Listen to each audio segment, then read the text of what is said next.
There's many benefits from it. You get a lot of physical recovery, tension release, aches and pains kind of go away. The magnesium and the salt helps you sleep better. And then you have the sensory deprivation aspect, which is more of like a meditative experience.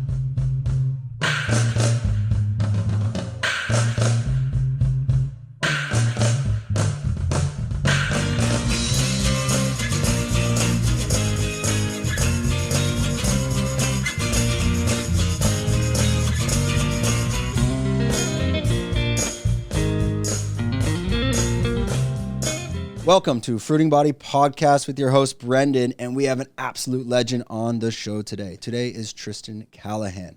He is the owner of Float Indigo, located in Chalong. I got there. Indigo Float or Float Indigo? Float Indigo. Float Indigo. I almost reversed it. Float Indigo, located in Chalong. I did it once about 2 or 3 years ago. We're going to talk about that. He recently purchased it in 2018. This episode is, again, for anyone that is on the island of Phuket or just in general looking to make that life change. I don't know. I'm not looking for that motivational bullshit, but he's going to be telling his story of how he came to Phuket, what he was doing before, what he's doing here, and what are the next steps for him. Again, we're a medicinal mushroom company, product pending 1 year. I think we'll come out by the end of the year, but the podcast has kind of taken a life of its own. Don't forget, subscribe, hit the bell, smash it, like it, do all that stuff, leave some comments.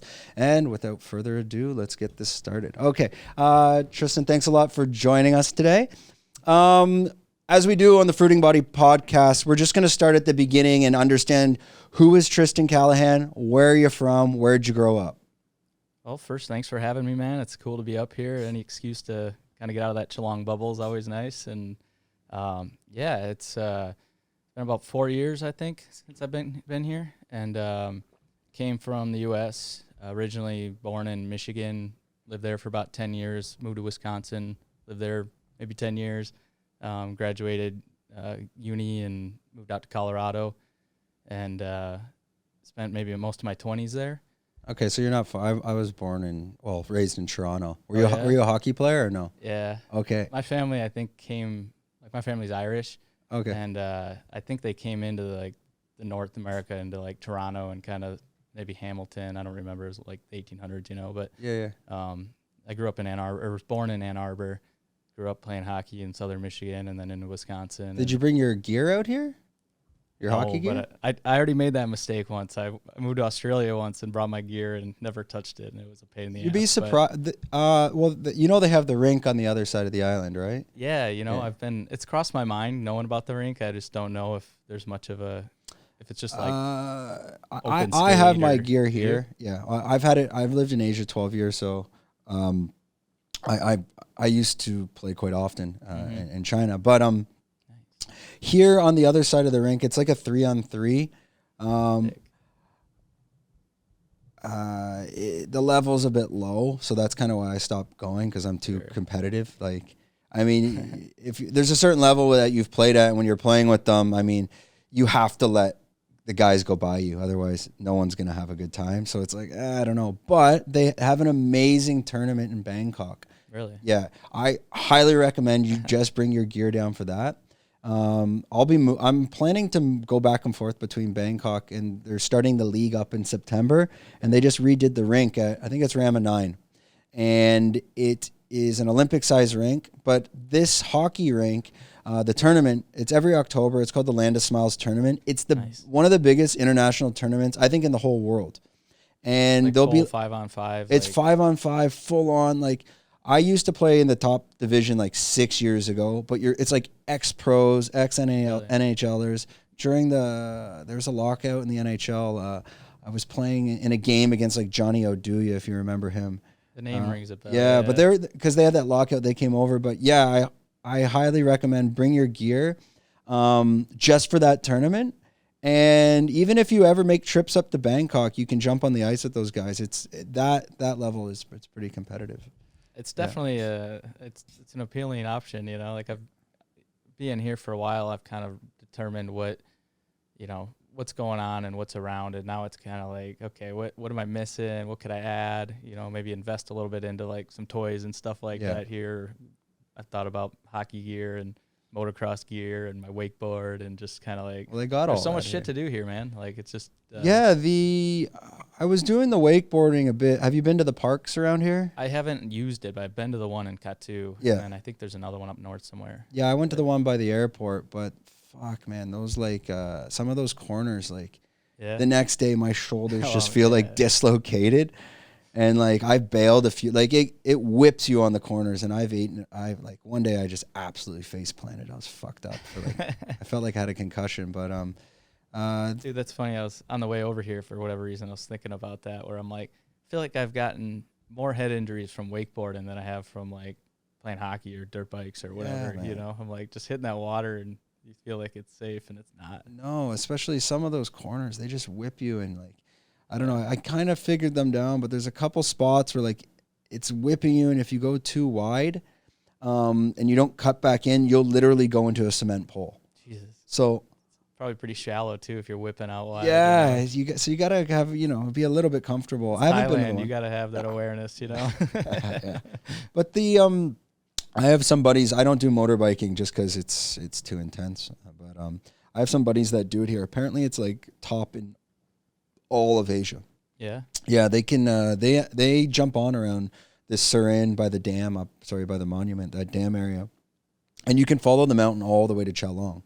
And they said it's crazy up there. He says there are people like cooking meth, and like people are shooting at you, and like it's all these like It's Myanmar. jungle quick. It's jungle quick. He's like, you'll go up there and you'll take like the wrong turn, and like he's been shot at by like people cooking meth up there.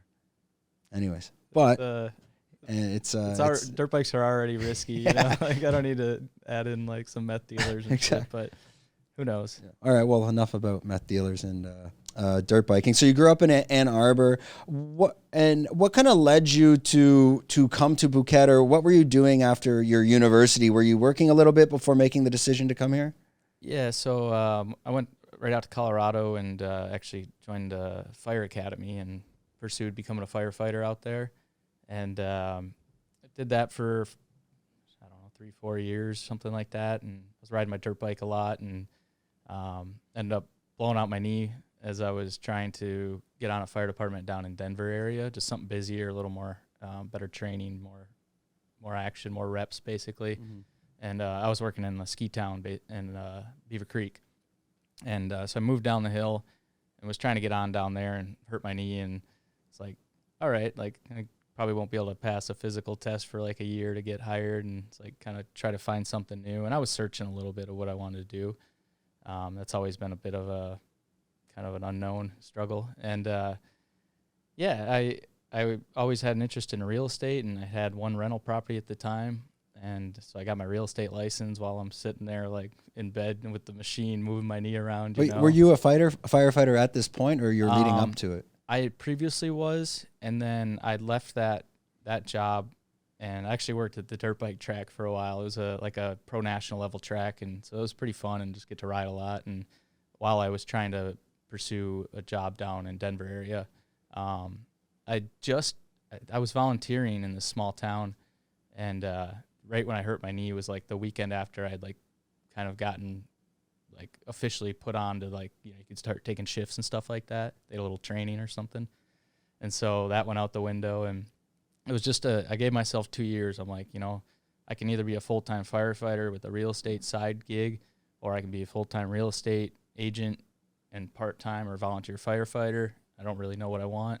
So I gave myself like 2 years basically to do full-time real estate. And I was struggling at the time too. I went through a pretty tough breakup. And so it was a couple of years of just, you know, trying to just make something happen for myself. And, you know, it started out really well and I enjoyed some parts of it, but like each kind of career path or different job I've had, I've learned what I like, what I don't, you know, and kind of once I figure stuff out pretty quick, I get bored and it's like moving on, you know?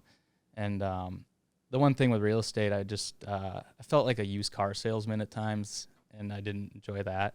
I liked the nuts and bolts of it, the like contracts and showing homes and stuff like that. But, yeah, the like getting clients part, I guess. And so basically I'd started traveling a little bit then, and I came to Thailand, what would this be, like 2016 maybe, like a 2-week trip with my buddy. Went up to Chiang Mai, came down to like Krabi and Phi Phi, and then I remember we did a trip the following year in Europe, and I remember sitting there like kind of thinking, I was looking to get out of Denver at this point, just needed a change, and just kind of everything fell through, and it was one of those things where I'm looking around and like, this is like Colorado with a lake. We were in northern Italy, and I tend to look at real estate prices, like we're just walking down a main street, you see a sign or something, and I'm like, dude, I could live here. Like, why am I limiting myself to like looking around in the U.S.? And a big part of that for me was the weather. Like, Colorado's got amazing weather, and I couldn't find anything that was like, it was a 9 out of a 10, as far as like, it wasn't quite what I needed at the time. And so my mind opened up to living outside the U.S. And that same trip, same dude, same guy that I went to Thailand with before, he's kind of a mentor of mine. And he had mentioned his brother had gone to Tiger and train. He's like, wouldn't it be kind of cool to just go spend like 3 or 4 months and just get in shape and, learn how to fight and shit like that. And I was like, yeah, it would be. And so got back from Europe maybe a couple months later. I was like, gave my dogs to my parents, and we're like, yo, peace out, I'm going to Asia. So this decision was quite quick when you got back. Like, did you have to kind of tie loose ends up, or was it the transition, like we're talking a month, 2 months? It was probably like 2 months, 3 months. If I remember right, that would have been end of 2017. And my dog, she died right after I got back from Europe. And so I'd already had 2 other dogs at the time, but she was the old one I had since I was like 15. I bought her for $10 at her parade. Jeez, what kind of dog? She's a black lab. Okay. Yeah, her name was Puck.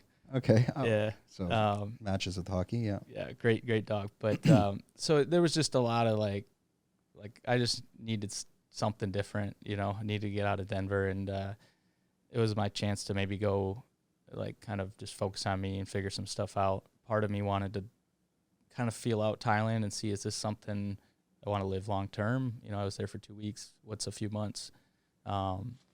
Just maybe look for an opportunity, see what's going on. And did you come with your friend to do the training, or did you just end up coming by yourself? That trip I came by myself. I did, I think, 2 months, and then I was planning to go to Bali for like 2 months and just learn to surf basically. And when I got here, within like a week or two, I think I saw the Float Center, and that was something I was looking to try. And so I tried it once or twice and bought a membership basically for the 2 months I was there, because I just felt like it was a good add-on to what I was doing. I was interested in a lot of the benefits, and at the time I was exploring kind of just getting into like mushrooms and consciousness, and kind of just listening to some Alan Watts and shit like that, and just kind of dipping my toe in. And part of that was the float tank. Joe and Steve, who owned it before me, I think they opened in 2016. I remember sitting in there, like, I think they pointed me towards Joe Rogan with Graham Hancock in the ayahuasca episode.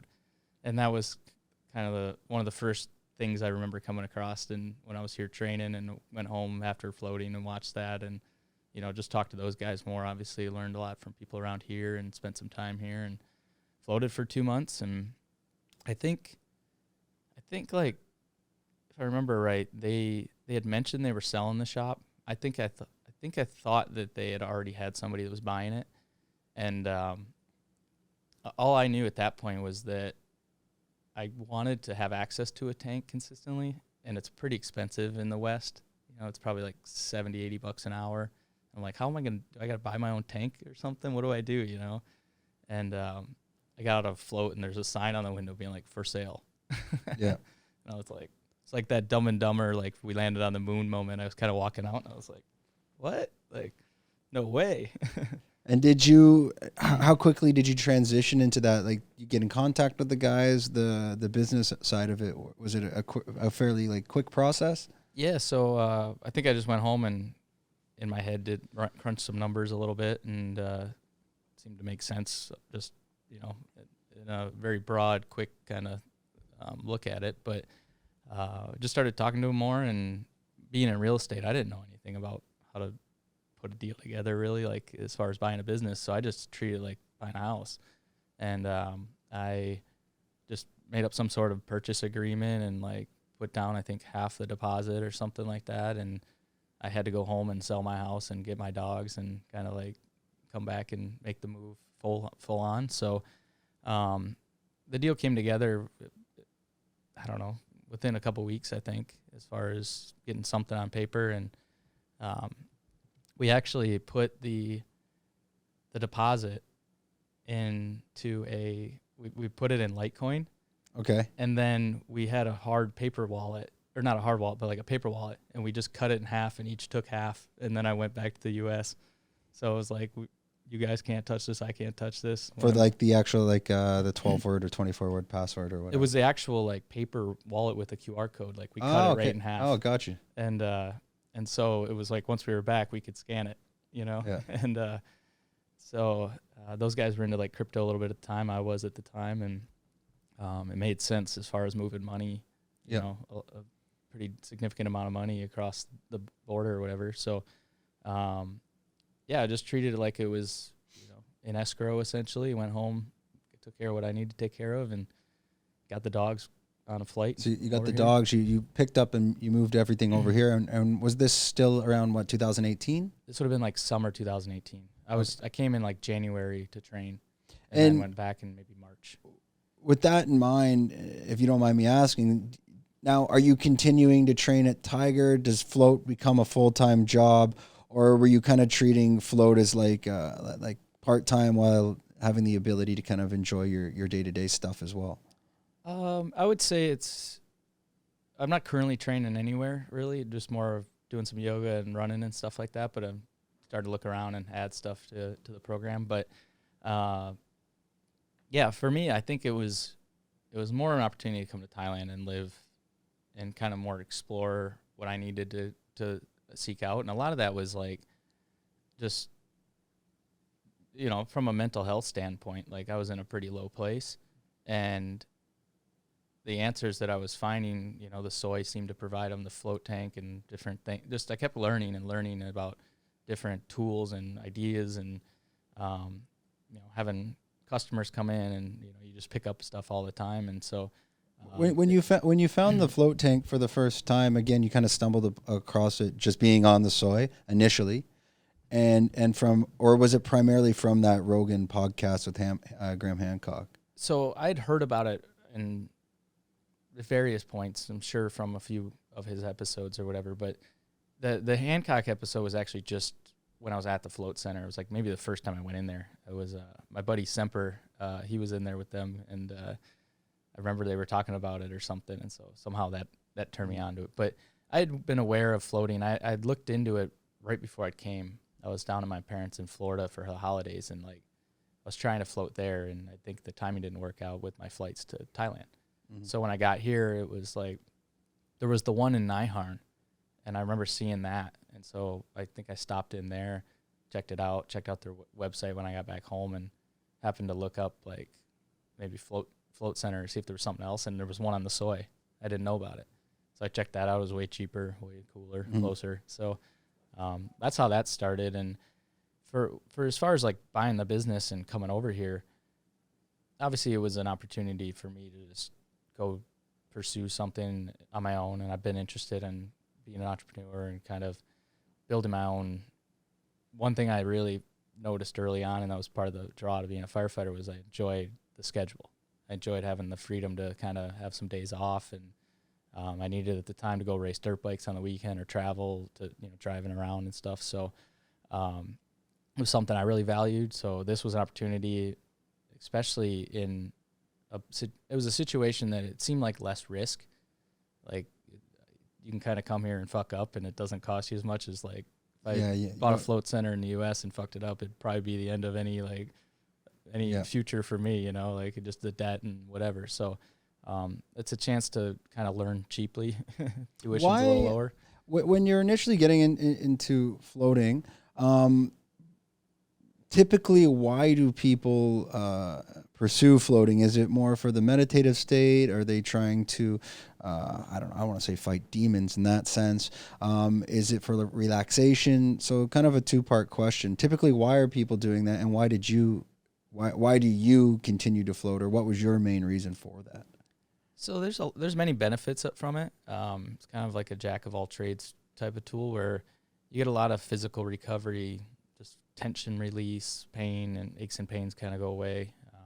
The magnesium and the salt helps you sleep better, which I think I'm a big proponent of good sleep, and that helps with recovery as well. That's when a lot of it gets done. So there's that side of it. I kind of look at it like the floating aspect, and then you have the sensory deprivation aspect, which is more of like a meditative experience, or maybe just a chance to. It's really like a chance to have some self-knowledge, because that's the only thing you experience in there is yourself. Where tension is in your body. Where does your mind go when you're in a box? You know, like what does it do when you're alone for an hour? And so many people have these hesitations, and I always say it's kind of one of the benefits is putting yourself in a situation that maybe you might feel a little uncomfortable, and then you're 5 or 10 minutes in, it's like you're just chilling and it's great. And yeah, well, I was in it. So the first time I did it was 2000, I guess 2017-ish. I'm not sure exactly. All the years blend together here in Phuket, but I did it again because I heard from Joe Rogan, which I think probably most people at this point that got involved in floating, that's where they heard it initially. He's my best marketer. Yeah, for sure. I mean, that's how they would, hey, I heard this there. I want to go try that out. What is this? I found when I was doing it it took about 10 minutes where like you get a bit claustrophobic, and because it's quite hot in there as well. Mm-hmm. The only thing that I would recommend, I found for anyone else, was like, don't touch your eyes.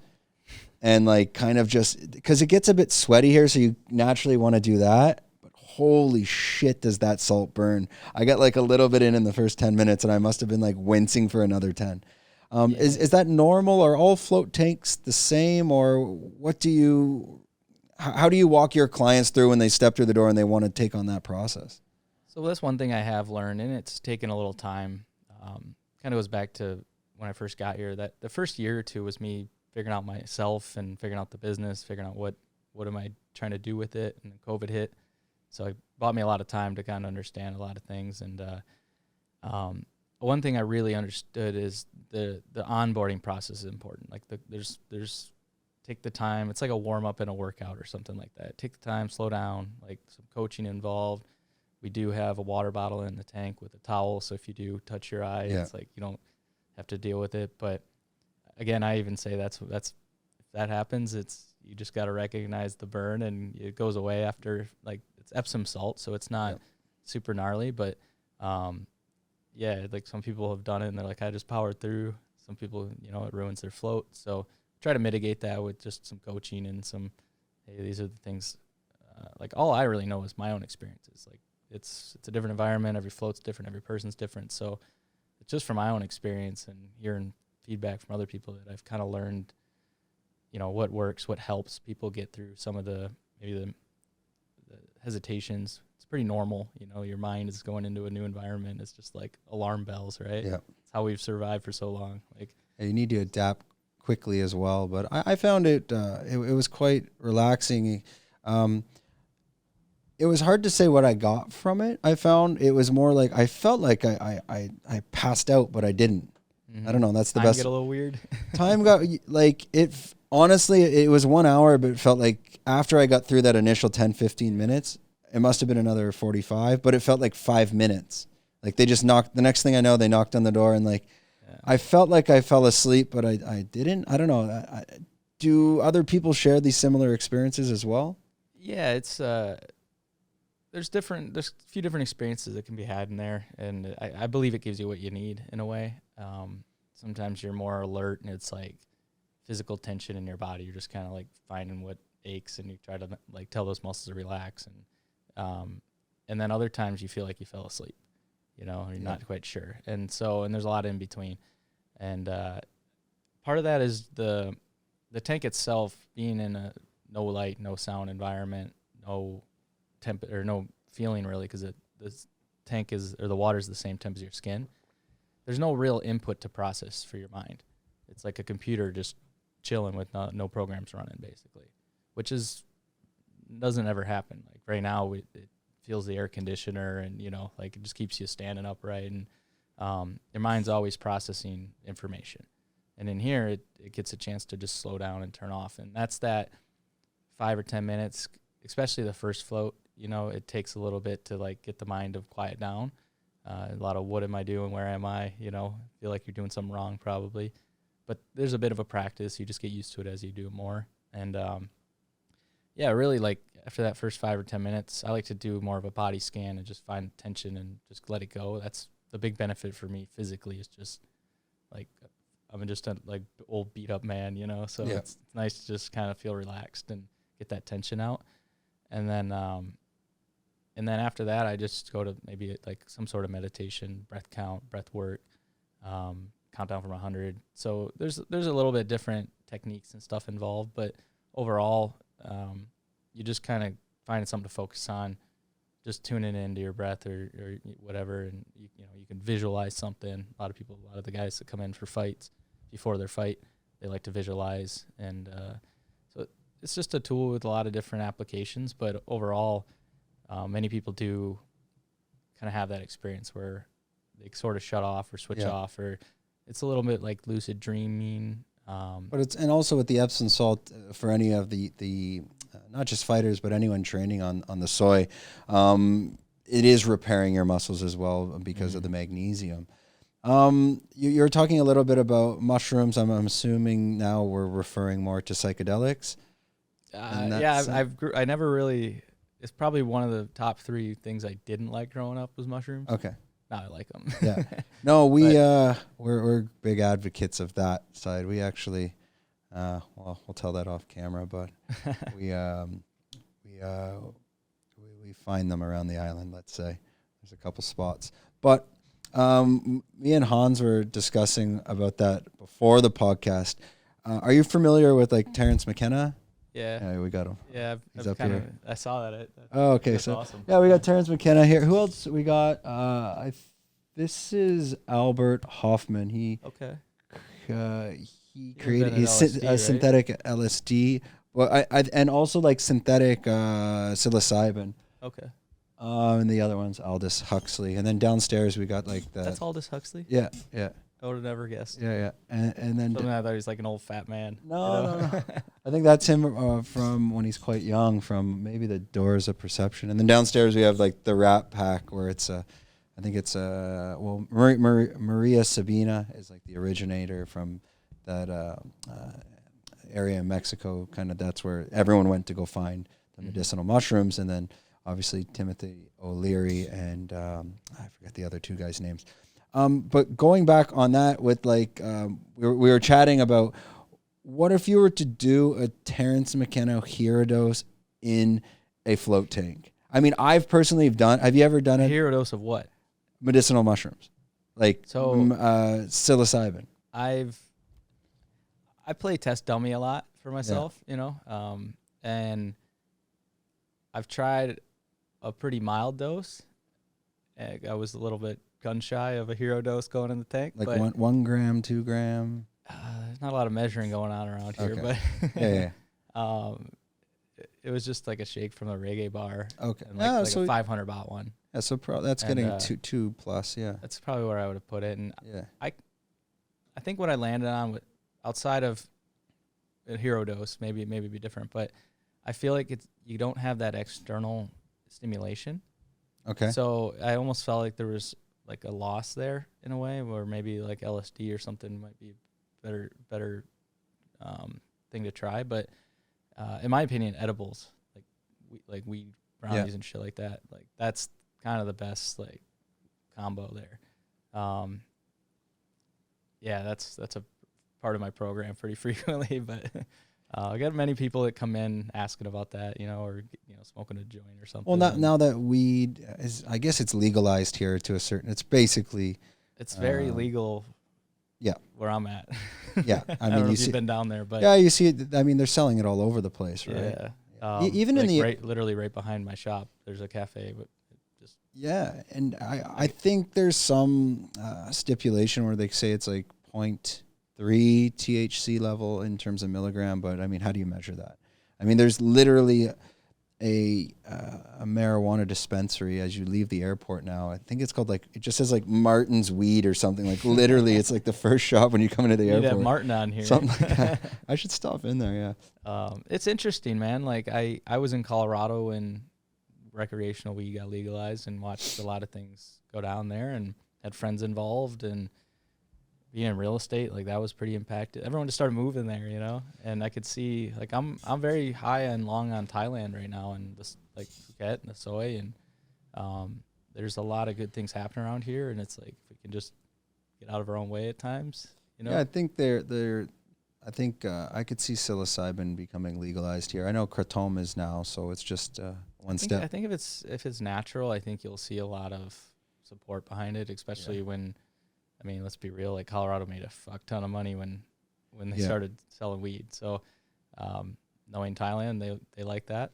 So see, I'm like an advocate of the psilocybin side, but again, like that's not something like you can't really play around with it. Like you can't just have some 20-year-old or 18-year-old walk into the shop and just grab like 8 grams, eat this, and hop on a motorbike. It's a little bit different of an experience than maybe an edible, because it can be quite potent in that sense. That is part of the challenge of legalizing it, and same with the weed is like, you know, if you're driving, like how do you test it and all that, you know, there's those things, but at some point, like I'm a fan of like trusting people and believing we're all adults and can handle it, and like with good education and coaching and not acting like, you know, the parents in the room. Yeah. Like, you know, just take away the desire to, you know, like I was having a conversation, you know, with the gun stuff going down in the U.S. and I was having a conversation the other day where it was basically along the lines of like, you not expose kids or anything to like guns, or do you treat them, how to handle them and respect them properly? And I tend to side on the in general, just like if you can teach people to respect certain things and have certain values and it's really showing them, you know, if you're showing that behavior that you respect the mushroom and you're not just recreationally tripping balls all the time. And, you know, then I think that emanates out, and you're always going to have people, you know, just hero doses and trying shit and for, you know, internet points or something like that. Yeah, because even on the U.S., let's say on the gun side, like Canada, we don't, like growing up, like it's pretty rare that even you see a gun. Mm-hmm. But in the U.S., I mean, I visited friends in Maine, and like you go to their island cottage, and like they got like 30 guns in the house.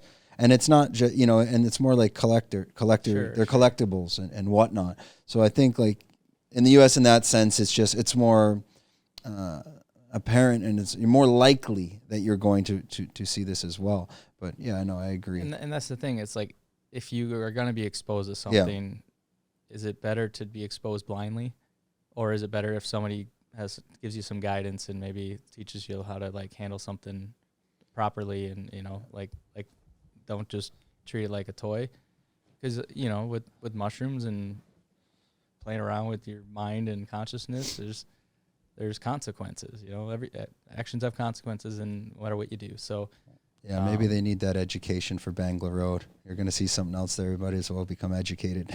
I'm joking. I could see like a big old billboard out front, like, don't do this, don't do that, you know. Exactly. As there's a photo of people doing it right behind it, you know. But yeah, with when you did the psilocybin in the tank, can you talk a little bit about that experience? Were you just in it for an hour? Because as most people that have done psilocybin know, that usually it's kind of like 30 minutes kick in, hour and a half up, hour and a half down type of thing. Or you kind of just, did you time it right? Or if you can explain that experience of how you went about doing that.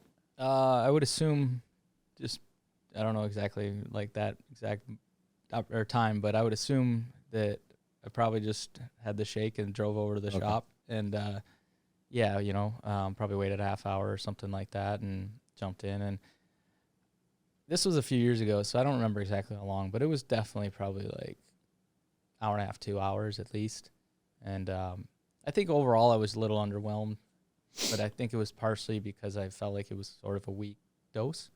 And I don't really try to like have expectations going into the float, into the tank, and definitely a lot of people do when they come. They hear about certain things and kind of try to chase an experience a little bit, and I think that's the wrong way to do it. Same with, you know, like psychedelics or something. It's more just be open to whatever it gives you and be curious. And I didn't feel like there was much there other than just like I was pretty alert. Like I wasn't like sunk into that like theta state is what it is when you get into that weird sort of time gets weird and lucid dream like world. Yeah.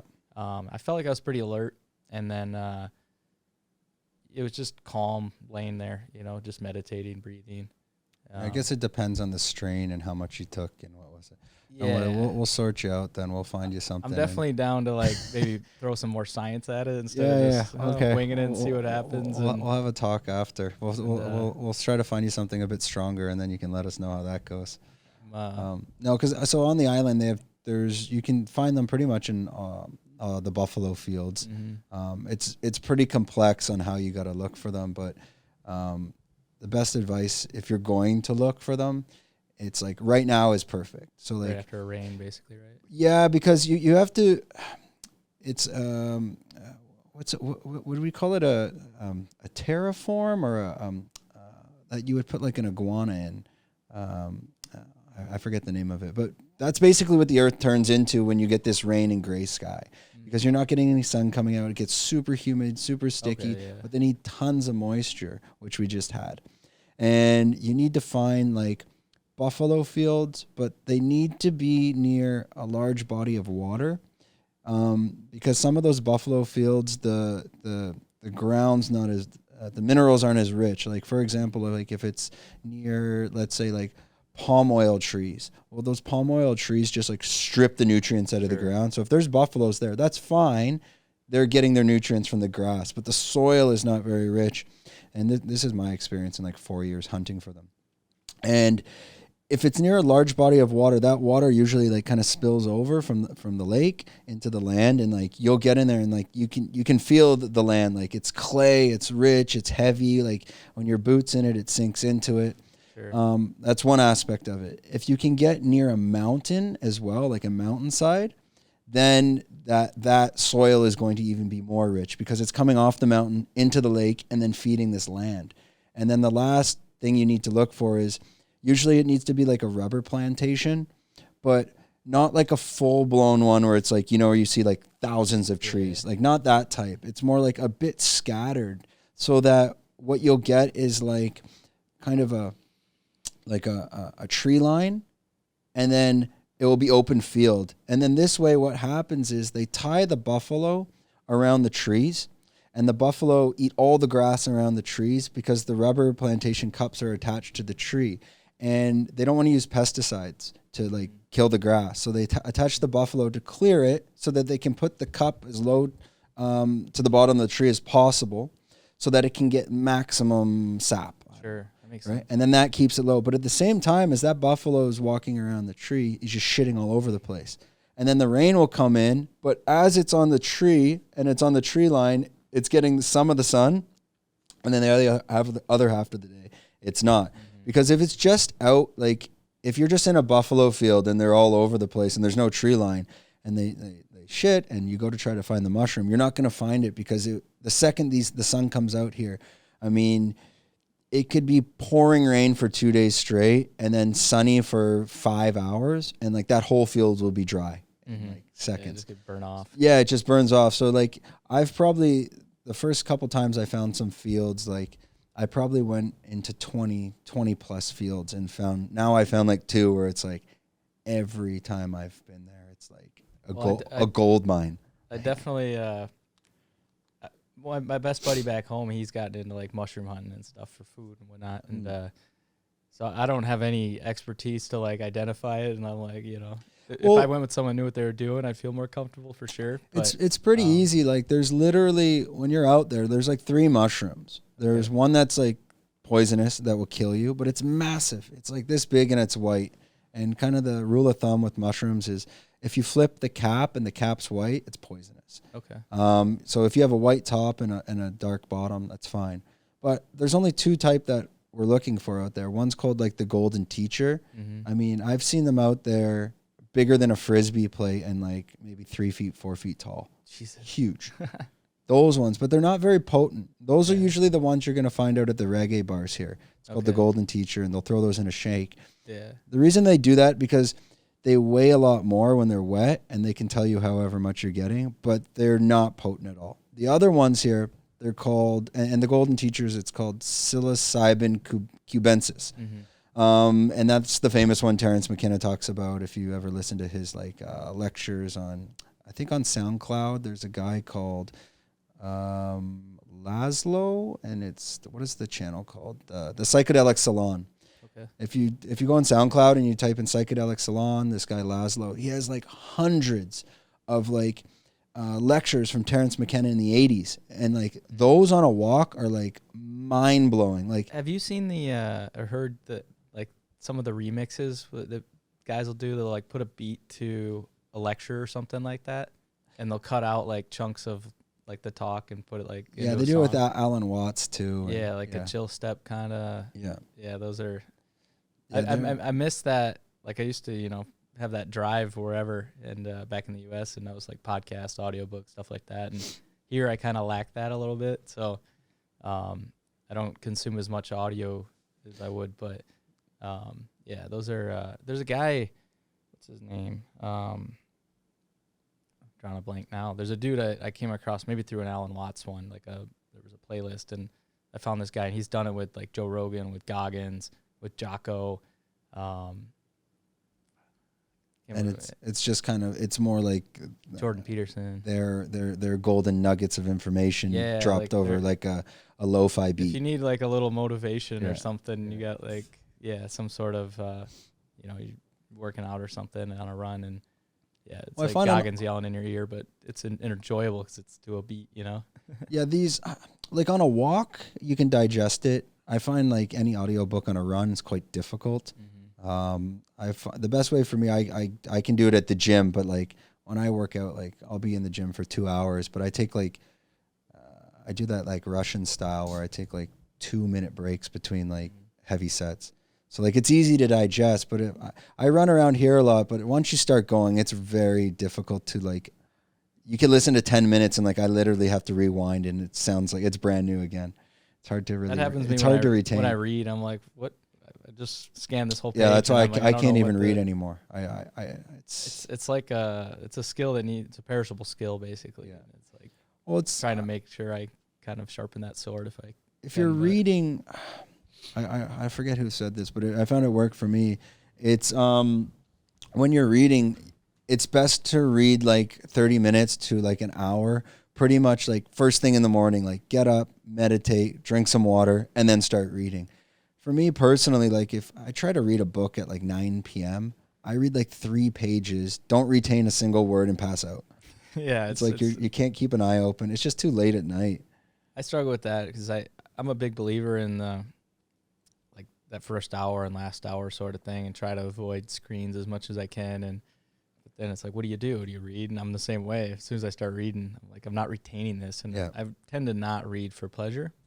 Like, rarely do I. And that's something, maybe some fiction book if I was into. It's like, okay, I passed out, whatever. Yeah. But, yeah, if you're trying to read and learn something, it's not at night. Doesn't stick. And, definitely a challenging habit or something to install into your lifestyle. That's what's good about the audiobooks. Like, you can take them, you go for a walk, and then like I'll try to do like whatever, 2 chapters, but then like if I go walk for 2 hours and I listen to an hour, the next time I walk, I rewind it 15 minutes and then start from that point again. Otherwise, like I don't retain much anyways. So back to the float tanks side. Now you acquired this in 2018. I'm assuming the business is doing well right up until the we'll call it, let's use the words, the current situation, just so YouTube doesn't flag us. Up to the point about the current situation, can you walk us through, because everyone felt that, obviously not just on the island, the entire world, especially in terms of their business. How did that affect you, and how did you kind of get through that? You know, it was obviously pretty crazy. Just being on the island, everything shut down. You couldn't leave Chalong, or everyone kind of dealt with something pretty crazy wherever they were. But for me, I closed the shop. We were closed 2 years. We opened back up in like March this year, I think. Completely closed. Yeah. I could have opened back up a little earlier, but so part of it was just my own timeline and what I had going on, but there wasn't a lot of people here anyway. And I was closed. I was right in the beginning stages of like a rebranding, kind of figuring out what the shop, like I realized it wasn't my shop, I guess. And so I was going to... What do you mean by that? Like it was the previous owner, they had built it. It was kind of, I just took over and kept doing things the same way. And then over time I kind of learned like, just different logo, different maybe goals and strategies and stuff like that. And so I was just in that beginning stages. I needed a new website and new signs. And I was like, well, when I buy new signs, I need to make sure the logo is what I want it to be. And it kind of turned into this big spiral, really. And where that's landed me is when I went back up, it kind of remodeled the whole shop. And I had rented out, leased out the shop behind me right as COVID hit. It was March 2020. And I'd closed the shop and then like 2 days later signed a lease on more space. Shit. And that at that point I was planning on originally going to do a second tank in there. And I wanted some sort of little studio because I get to have a lot of awesome conversations with people when they get out of the tank. And there's many times where it's an hour later and it's like, fuck, that should have been recorded, And it originally started for me as like a solution to maybe my marketing challenges, which I don't really have a lot of visual content, to post. It's dark tank. So what's valuable and from my perspective is people's experience and testimony. And they don't want to hear from me over and over again saying my same experience. Everyone has their own reasons and what they get out of it. And so my thought was obviously, let's record these conversations and make a podcast out of it. And so our plan was to build a studio there and try to fit it in between the two tanks. And then once COVID hit, I'm like, I don't really need two tanks right now. So I turned that space into my office / man cave / studio. And we're really right at the launching off point of going full time with podcast and building out basically a little media company, but it's more in-house for Float Indigo and specifically for those experiences coming out of the float tank. That's the big core of it. It's that production capability and to basically create content for the shop. And then would it be like a YouTube channel, like a Float Diaries type of style, or? So it's really going to be its own full YouTube podcast, probably an Instagram page. As far as the way I see it, Gary Vee puts out this plan, I guess, where you could follow along. Like this is how he creates content. It's long form, just records like a 2-hour podcast, and then you can obviously cut it up and put it in different places. And so, so from just having conversations with people, stuff about floating will come up, their perspective. They're gonna get out of the tank and then go on the show. So what's up? How's your float? And so there's just able to take out a little bit of those segments and throw it at the float specific content, I guess. But it's more about so the podcast itself is going to be Soul Indigo, and it's a bit of a personal, I wouldn't say coaching, but it's my perspective and where I feel like I can contribute some value to people. Would it be set up as in people coming out of the tank, or it'd be post tank, like you're setting up an interview for them to come back? Basically, you come out of the tank and then we're just gonna chill and like this, kick it and just have a conversation. And it's not about floating. It's going bigger than that now. It's just about making good content with there's so many quality people and with tons of wisdom, tons of experience, a lot of just awesome people to have on. And I think it's awesome you're doing this here because this island is pretty unique, and to have the access to people that are a lot of people doing cool stuff and kind of next level stuff, people ahead of the curve in a lot of ways. And so it's a good way to learn and share some of that, but and showcase those people. But also, like, so for me, the studio itself is like, it's a resource that I can kind of add to the soy and the surrounding area. Is just a lot of business owners, a lot of coaches, a lot of athletes, a lot of people that if you can kind of take that load off them of creating content, because it is hard. It takes a lot of shit to figure out. Obviously, a lot of equipment and resources, and it's no joke, like, what you're doing. And so the way I see it is if I can take that load off of some people, they can focus on what they do well. And for me, with the Float Shop, I'm planning on building out like a sponsorship program. And one of those things is having some of that media resources behind it. So and a lot of these people on the island as well, like you're tapping into their audience. Mm-hmm. And it's kind of a win-win. It's like, okay, we give you this content, you can chop it up, you can use it how you want as reels of this. But then that kind of connects back to you at the end of the day. And when you're fishing, that's what we are talking about. Like, as we come out with this product eventually, and we do 100 episodes, that means I have 100 fishing rods out there, and someone's going to bite. But the hardest thing that you'll face, I found, is that it's very easy to turn these podcasts into like a healthy lifestyle podcast, because that's the majority of the people on the island. Sure. And we've tried our best to avoid that. Like, I could every other week could be an MMA star, a Muay Thai fighter, a jiu-jitsu fighter, someone involved in CrossFit, this and that, nutrition. But we're like, that's the hardest thing for us every week, because we can just turn it on and be like, and we trying to keep it more diverse.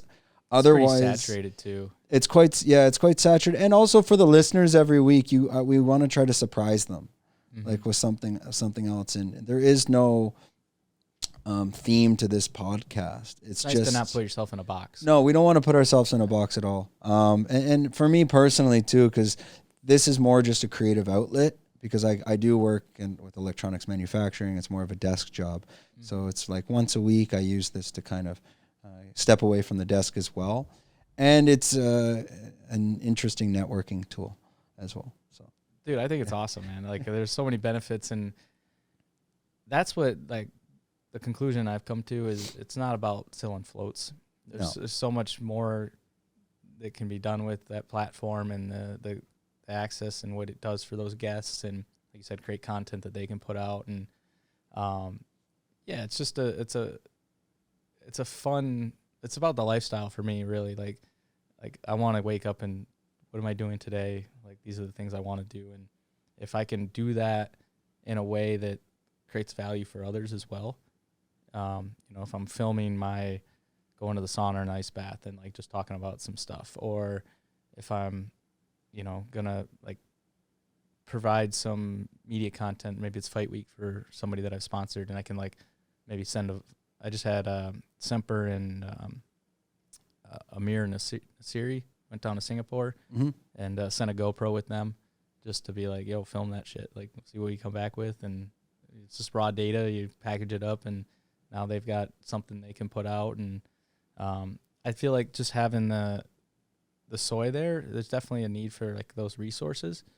But you're right, it could be easy to like kind of fall into this like, it's very easy, small little box, and I'm not that interested in that either. I think how I see it is, like, if you think about the type of person that travels to the soy, like it's a unique type of person that travels to work out, basically. Everybody there is there to better themselves in some way, whether it's to win a title belt or whether it's to like, it's fat camp or whatever. Yeah, they're not going there like, let's say post New Year's Eve and buying a gym membership that they go for 1 week and never go back. Most of them are dedicated for minimum 2 weeks, and most like 1 month to 3 months. Yeah, you committed the time, the money to get there, especially now. Like, I feel like even it's changed with, like the challenges to get into the country, the people that came, the people that stayed, like that little community there. Obviously it's scattered a little bit with the word we shall not name, but it's such a unique situation and community that for me it's it's fun to be a part of and fun to like just have those conversations with people. Everyone has a story. Everyone's there for whatever reason, and so I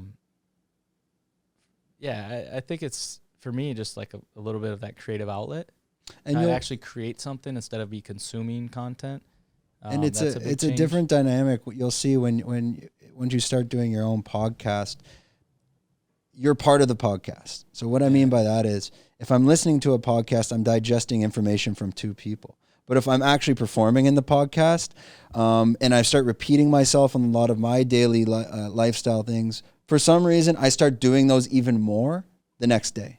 Because now I've kind of released it to the universe or whatever. And I told everyone that I meditate once in the morning. And maybe you do like 3 times a week, but like you'll see that you just start doing it more, or you start talking on the podcast. Yeah, I go to the gym 4 or 5 days a week. Yeah, I probably do. I do. But like, for example, this podcast will end and I will push myself to go to the gym because I just said that now. I don't know. It's hard to explain. It's a different dynamic on the podcast. And also I find you retain the information better than listening to a podcast. So when we're speaking, everything that we're going to speak about, I'm going to retain that much better than if I was to listen to this podcast. 100%. Like you're actually in the conversation. And there's kind of 2 things there. First, the actual listening part. I'm excited about that because I really want to learn how to listen better. So as the host, like, I don't want to keep repeating the same shit, right. Telling, oh, I'm doing this, I'm doing that. Like at some point it's the same story, right? So it's a chance to just practice being interested in somebody else. And I think that's one big thing that I'm looking forward to. And asking questions, and like asking good questions is a really good skill. It's one thing I think Joe Rogan does really well. It's I don't know. It's a fun outlet to like just have nothing and then have something all of a sudden. Like you've created something. Like it took ideas and now it's like packaged up and put in front of people, and that influences their behavior. You are what you consume, whether it's food, books. Yep. So if you're listening to stuff, having like high level conversations, that's gonna reflect in your external world. But I totally get the external accountability part of it. That's kind of nice. I'm looking forward to that as well. Is like, now I got to show up. And you can't just talk about shit and then not really be it. That's why I don't really believe in that school of thought. People will be like, yeah, if you have an idea, don't tell anyone until it's successful. It's like, fuck that. I'll tell everyone, and if it fails, like, I don't really give a shit either. And I don't give a shit if someone steals it, because then it's maybe I wasn't motivated enough to. Just an idea. Like I'm not attached to it. An idea is nothing. An idea is the execution is everything. And I'll talk about business idea. I mean, we've been talking about this mushroom product for a year and saying summer and this and that, and people, hey, when's that product coming out? I'm like, I don't know. It'll come out when it comes out. We're trying. That's been me with the float shop and rebranding. Yeah. It's been a lesson in patience, but I'm a big believer in that. Like just going with the flow, and if you. It's never on your timeline, like you build this idea how it's supposed to go in your head, or there's external expectations of when things are supposed to be done, and that's not really life, and it's not, in my opinion, the most efficient way to live life. I think you kind of got to just go where your energy wants to go, and if you're working on something and it's not there, and it's okay to put it on the shelf, and you go maybe pick up other skills that you need, or there's other things that are more important that your attention and energy want to go to, that allow you to be more prepared when you do launch that.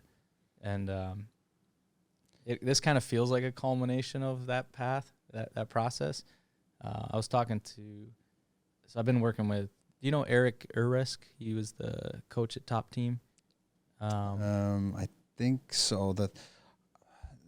The other issue with this podcast is like, now I start connecting with so many people that I'll know their face or they'll reach out to me, and then a month goes. But I think this guy reached. I think he reached out to me on my Instagram. Oh, did he? Okay. Yeah. I've been working with him as he's just as a mentor coach sort of role. Really like what he's about and what he's doing, and talked to him this morning, and that was kind of the conversation was. along the lines essentially about, like we talked, like just having to ask questions and listening and like trying to go with the flow more, not having expectations. He's big on having a blank slate, going into a situation, and it's all just feedback. So if you wake up and you don't want to go on that run, like you always have a choice, there's no right or wrong. It's information. Okay, I'm not feeling motivated. What's that about? Like, you can either go through that if you have a purpose or something that's strong enough to like keep you kind of push through when you want to grow from that experience, or you can listen to it and be like, well, I want to watch TV, fuck it. Like I'm going to. Yeah, but that's I kind of, have you ever heard of the book, The Atomic Habits? Mm-hmm. Or yeah, I kind of live by that. It's a little bit, because I'll have the same, like these little things, like I don't want to go for a run, but it's like you'll tell yourself that, but what I'll do is while I'm telling myself that, I just put on my fucking shoes. Yeah. And then it's done. Now you're running. Yeah. Like it's not getting to the point of the run. It's getting to the point of like literally like put on your shoes. Or if I don't want to go to the gym, I'll tell myself I don't want to go to the gym. But if I grab my backpack and put it on the counter, 100% I'll go. A lot of it's just like you have to like remind yourself a little bit, like when you're motivated, like everyone has hustle when they're doing something they love, So it's like if you're not feeling that motivation, if you're not like feeling that energy, then it's either like what you love's on the other side of that. You got to go through it and just suck it up and go on that run or whatever. Or you need to pay more attention to that information and say, this isn't where my heart's at, and maybe there's another exercise but I think it's important to have those key fundamental things in place, like the daily consistency is a challenge for sure. But that's what's good about Phuket. You have that access to try many different activities here. Yeah. Like I've tried jujitsu. I did maybe 40 classes, and it just wasn't for me. I kept every class I went to, I didn't want to go, and I just realized, okay, it's just not for me. Muay Thai, I enjoyed. Other things here, surfing, okay, I can enjoy that. Golfing, but let's say, again, wakeboarding, okay, I've smashed my head like 8 times in one day. I'm like, that's enough for me. Or my shoulder's ripping out. Okay, maybe I'm getting a bit too old for that. Maybe we need to get on go-karts. Yeah, the go-karts, fucking. We had one up in China. My boss at the time, he's crazy into go-karts, so he bought these like souped up ones, and like the first time out on the track, he like broke like 3 of his ribs because he was like these ones are so strong that when you're taking the corners, it's smashing around. But I think we mentioned this a couple times on the podcast. What you'll find the most interesting and the biggest resource on this island is unique people, meaning that like. If you went to Ann Arbor, if you went to where I'm from, outside of Toronto, probably in a town, I don't know, a town of 30,000 people where I'm from, you're going to find like 5% of the people are unique enough to have that conversation with, maybe to bring on the podcast. And the reality is the rest aren't. It is what it is. There's a lot of concentration. But on this island, I would say 90% of the people that you meet have an interesting conversation, because how the fuck did they get here? And that's the story. There's always something to that, some sort of like something kicked them in the ass to move here at some point. I would say 90% of the people. There's always like some sort of like, yeah, I had a bad relationship. My job was shit. I didn't like my lifestyle here. I was a drug addict. I needed to get out. I needed to escape. And then most of them, they get here and they kind of find it. And I think that's because the entire community here is supporting each other as well, whether it's consciously or subconsciously. But yeah, you will find that I find as you start to bring people on the podcast, and it becomes quite easy as well. That's what I've found, like going back to that idea of like the people that travel to the soy. That's what I see mostly. Certainly get to meet other people throughout the island, but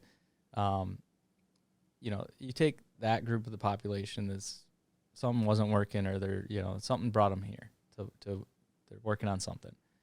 And then you scrape off a chunk of those that come float. Like it's a very, very unique subset of the population really that like I get to interact with and start to see patterns of like their behaviors, what they've done, their experience, their stories, their tools and stuff, the resources they use to kind of keep themselves functioning, or improve whatever they're trying to improve. And it's really the fundamentals, man. Like, wake up, get some sunlight, stand in the dirt, move around a little bit, like do a few push-ups or something. Like, it has to do with the weather as well, I think.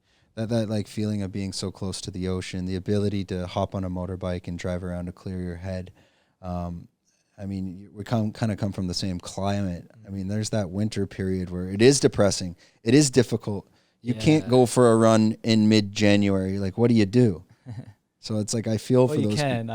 I was back. I got stuck in Wisconsin both winters the past 2 years, and my hometown. But I was like kind of staying in kind of a Northwoods cabin type setup, no Wi-Fi, and my best buddy and another dude I grew up playing hockey with, a good friend of mine. They work like 9 to 5, or not even, like probably like 7 to whatever, like factory job kind of thing. And they're going to the YMCA at 4:30 in the morning, going on runs, and then opens at 5, getting workouts in. And I kind of was like, oh, I can't really say no to that, like I'll go back home and go to bed. But just to see like I don't know, that hardiness or something, and there's some good energy there. That it's so easy to sit back and drink a beer and watch Netflix, and you know what I mean? And like, so to see people doing that is pretty inspiring. And here, like you said, that everybody's doing that. Everybody's kind of on that same mission, and they're kind of, this place can eat you up and spit you out if you come and don't kind of grow up a little bit. Well, it depends what road you go down. If you become the, beach club, Bangla rockin', Hooker Bay, what's that place called? Hooker Bay Hill or whatever. I've never been up there. Patong Bay Hill. Patong Bay Hill, yeah, that's what they call it. Everyone knows what I'm talking about. I mean, there's that road to it as well, in living in Phuket. But I think it's more, the majority of the community is, on the side of trying to better oneself. And I think it helps having that support, like you can't get too lost without maybe someone keeping you with it in the between the lines, I guess. But it's a freedom here, I feel. Like, if you have the freedom to do a lot of things, good or bad, and whatever that means to you. And it's simple as like, is this serving me? And instead of kind of being in a box, you have that freedom. And if you don't have that self-discipline or that willpower to maybe make good decisions at times, it can spiral out of control here. And then the flip side of that is you just have that momentum that you can gain from being constantly surrounded by people that are like operating at a high level. They're constantly like, putting the work in and getting shit done. And, you watch people, like, it's monkey see, monkey do, really.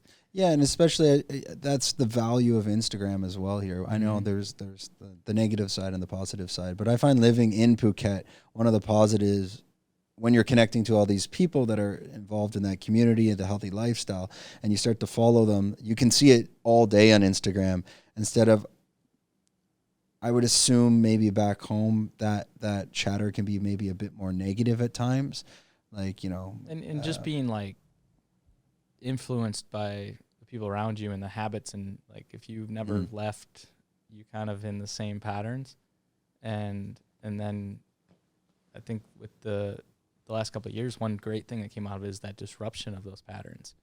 People had to kind of like, either their job changed or they moved, or, they just, something changed where they kind of had to look around a little bit and kind of ask like, okay, what am I doing here?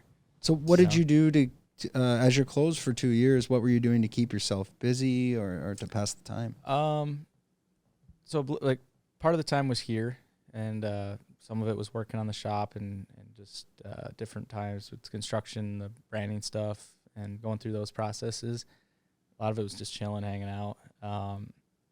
Fortunate to be able to like have basically paid no rent last 2 winters and ate a lot of venison. So it was an opportunity to kind of slow down a little bit, and fortunate to I have a rental property in Denver that's like supposed to be going on the market here right now, but it's cash flowed enough to keep me survive, and a little crypto here and a little bit of savings there, and just kind of made things work. But I lucked out in a way, because I wasn't planning on. How's the crypto doing right now? I don't even look at that. Like, it's just you have your own like strategy of how you got into that, or are you big into it, or is it kind of? I've had my attention kind of comes and goes, and at times I've dove into it heavily and following a lot of shit, and I got into like the Wall Street bet stuff back when the beginning of all this stuff kind of went down, and like part of it's entertainment and a lot of it's just placing bets on things that I think long term where I see things going, and for me it's definitely not something I want to like be actively doing, managing 24/7. I'm in a couple groups on Discord and stuff, and there's some people that do that, and I just kind of like cherry pick off of their wisdom, and again, it's for me, it's following, like, is my attention wanting to be in this space? Is it energy wanting to go there? Mm-hmm. If it is, I nerd out on it, and I'm like, up all night. And when I remember back when the pandemic started, like the stock market opens at 12-hour difference from here, so it's like, all right, going to work at 10 a.m. or 10 p.m. and up all night watching shit just go nuts for a week or two. Yeah, it's too much. And it's just for me, again, it goes back to that lifestyle. Like, I'm trying to work towards something that, like, the day-to-day is what I love doing, being around people I like, having the conversations I like. That environment's so important, getting out of that depressing cold, winter.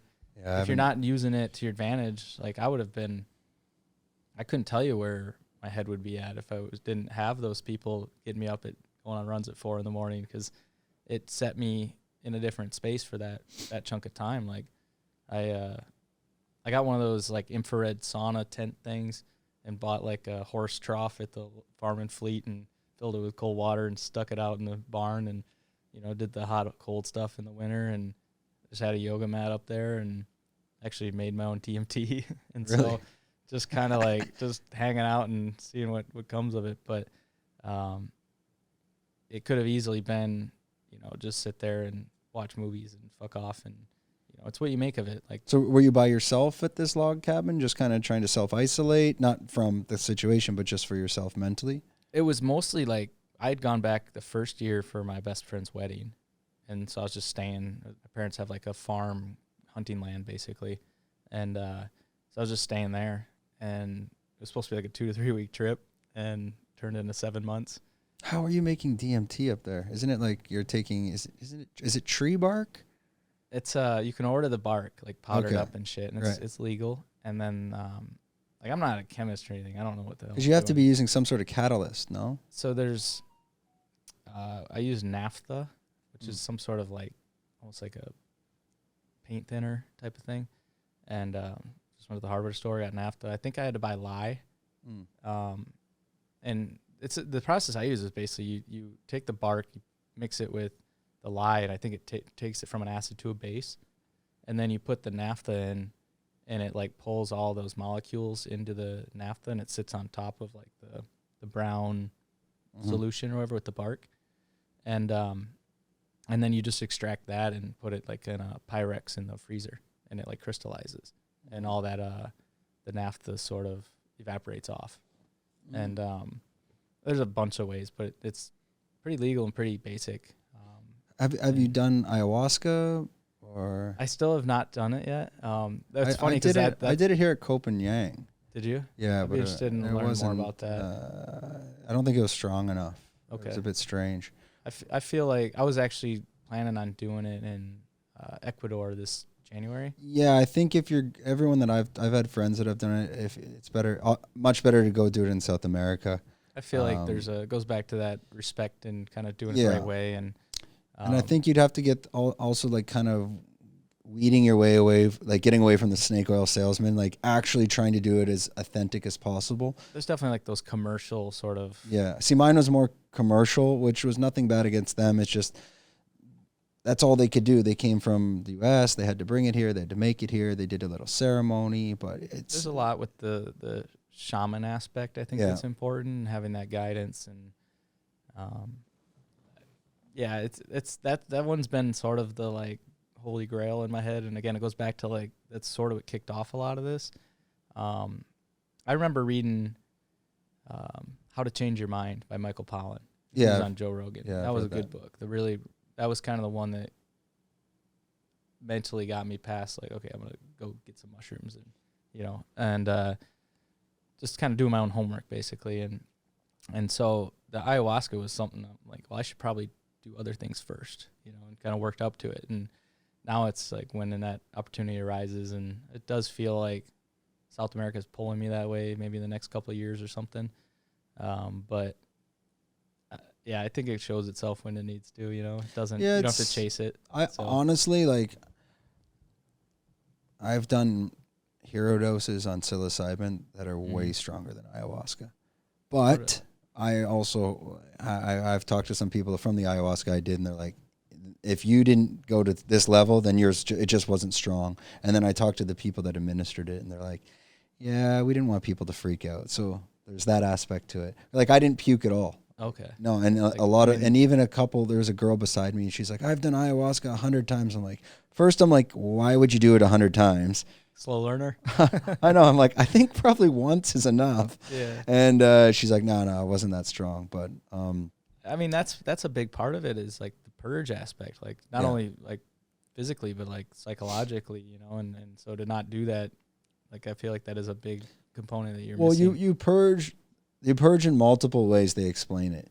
Like when you do like mushroom psilocybin, you yawn a lot. That's a form of that. You ever notice you yawning? Like, I'll have to pay attention. You'll see it next time. You'll yawn a lot. That's a form of purge. Okay. So they say yawning, crying, puking, shitting, and something else. But apparently you can do all four, and it's called like the golden star. Where like you're crying on the toilet, shitting, pissing, puking, and yawning. Like, this is what they say when you're doing the ayahuasca. I'm like, fuck, why would you tell someone that before we're about to start this? I'm like, that sounds absolutely terrible. I wish someone told me that back in college when I was like, drinking. Just like, oh, this is a purge. It's good for me, No, because you're getting some sort of toxin or something out of the system as well. What are you able to talk a bit about your DMT experience, and like how does that differentiate from psilocybin? I mean, I can go over a lot of it. Was my memory is pretty poor. Well, but, first is it's not long. It's like 10, 15 minutes. Yeah. So the way I did it was I just had a little pipe with some weed, and I think I'd like to try it with like a cartridge and like a oil or whatever, like a vape pen type of thing. But this was like, I just put a little weed in there and then sprinkle the crystal on and then put a little on top. And it's tough to not like melt or burn the crystals. So there'd be times where I'm like, man, I don't really feel much. And other times it was like, just blast off. And you're kind of like rolling the dice a little. You're not sure. So that was a little wild. But overall, yeah, it's like 5 to 10 minutes. Definitely can feel different, like feel longer or, Is there, do you come out of that similar to psilocybin, where you come out with like something that you've learned from the experience, or something that like you can take away from it? I felt like it was so like intense that it's hard to like kind of bring anything back. Like, it's almost like, when you dream and then you wake up, and if you don't write it down right away, it's kind of just gone. Yeah. I felt like it was that, like, as I was sort of coming back to, it was kind of just so out there, and, you couldn't even integrate much. And so you're kind of hoping more your subconscious tapped into something that. Yeah. And I'm sure there's, I'm just by myself and screwing around in a way, but like, if I had some sort of maybe like guide or something to keep me, maybe there's like direction and questions that could be asked and stuff like that, versus just kind of like getting blasted through hyperspace, and just like, that's what they too much to process. I forget where I heard this. Maybe Dennis McKenna, I can't remember, but it's about the Terrence McKenna hero dose. Mm-hmm. I've done it maybe 2 or 3 times, and if I do it, I'll do it like once a year max. Yeah. And again, it's one of those things where like I've tried to come out of it and write stuff down, and it just like, you can kind of get like 2 sentences down, and then just like you forget everything. And I've tried before on it writing, and like you're just like, you have the paper and pen, and just like you're like, this doesn't fucking even work. It's too difficult. And what he was saying is what they'll do is like you don't even, not so much you do it with a guide, but like you have a bell beside the bed, and when something profound comes, you ring the bell, and it could be like a friend or a spouse or whatever, and they just come into the room and you tell them, because you would be able to verbalize it. I feel like that was the challenge where I was half of me was trying to just observe the experience, and then the other half was trying to like kind of understand it and like kind of put some like left brain aspects to it, maybe, where I can take stuff back and like understand what this means, or you know what I mean. It's one thing to just fully just be along for the ride, and I felt like I was trying to like document. I was even, some of it's recorded, like I had a GoPro and stuff, and so like I'd be talking to the GoPro, trying to piece together logically something that I should just be like letting go of that aspect and kind of just paying attention, really. Yeah, because it gets quite abstract as well. Yeah, so it was like I had a foot in like sort of two different dimensions in a way, and it kind of was very confusing. Like I almost didn't know, like I didn't necessarily dive all the way into the trip sometimes, and I didn't necessarily gain a lot from the conversations or what I was talking about, because maybe I didn't have a very clear understanding. Did you see the elves? People talk about the elves. I never saw the elves. The only thing that I really recall straight off the bat at the moment was I had this really bizarre experience where I remember like some tension in my shoulder blade. I was just laying on my yoga mat basically and just breathing, and everything was very orange. And then all of a sudden I saw Epstein's face.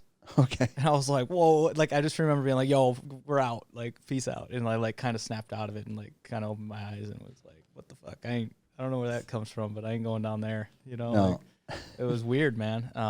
But it can be like you saw that on the news earlier that day, and like when you have a weird dream, sometimes it's like whatever you saw 20 minutes before you went to bed comes into your dream, and it's just something so ridiculous.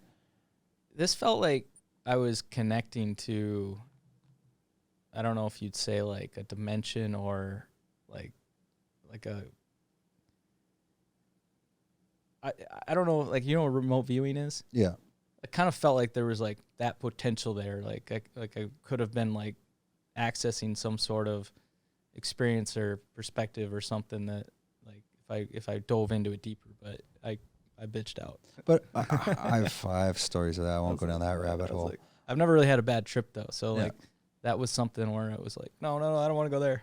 On that remote viewing, as that connects to float tanks. Now, who was the scientist that wasn't he testing with dolphins and float tanks and LSD? John C. Lilly. Yeah, correct. Can you tell a little bit about the history?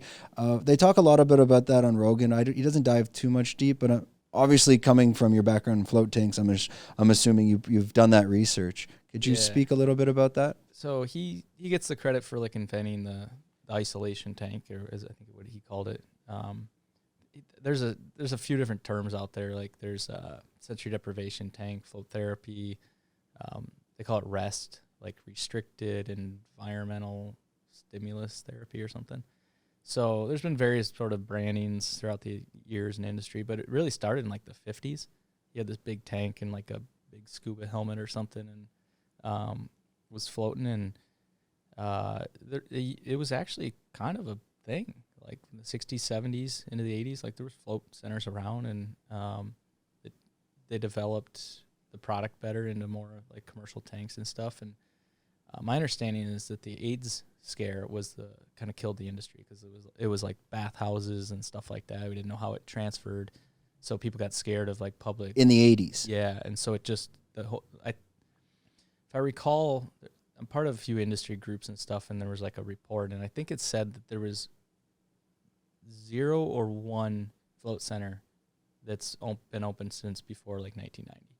It killed the entire industry. I don't have the stats or data to know how many were around, but like before that, how many were around? Like, I mean, I would. It sounds like it was kind of common. Maybe one in each city or major city or something like that. I'm not really sure. It's kind of where it's at now, where every major city and some smaller ones have them. But it was apparently like a pretty big industry. Like it wasn't like it just came out in the last 5 or 10 years or whatever. It kind of became more known. It just shut it off, and then kind of had to rebuild in the 90s, pretty quiet, and then it sort of spread, and now it's pretty popular. A lot of pro teams, NFL teams have float tanks and stuff in their facilities, and I've talked to a couple of the manufacturers, and they have different, clients and stuff. I know I went to University of Wisconsin. I know they have float tanks there, and the UFC Performance Institute in Shanghai has them. So, yeah, it was an industry, and back then they were exploring consciousness. And was he doing it with the Dolphins and LSD at this time, or how did that all connect? I don't know if the Dolphins, if that had anything to do with the tanks. I feel like he was using LSD to like talk to dolphins or something. Something like that. But I don't know if he was doing that with the tank.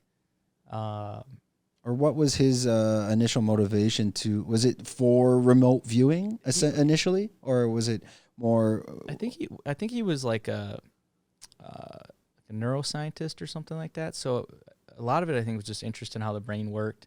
And there's a lot of, I would assume there was probably some connections or influence to like MK-Ultra and stuff like that with LSD, and it's all through like the Stanford Research Institute, and there's all these sort of mainstay kind of. Yeah, and there's a movie that actually came out that was supposed to represent that, but people thought it was like, just Hollywood being funny. I think it's called Men Who Stare at Goats. Yeah. And this movie was about MK-Ultra, isn't it? It's. I think it was more of the remote viewing part, which was like a subset of MK-Ultra in a way. And for people who don't know, MK-Ultra is like a CIA program in the 60s or 70s, and it was like essentially mind control and understanding how the brain works and what certain drugs can do. And I imagine they've figured out a lot of things since then. And but yeah, that movie was essentially about remote viewing, I think, where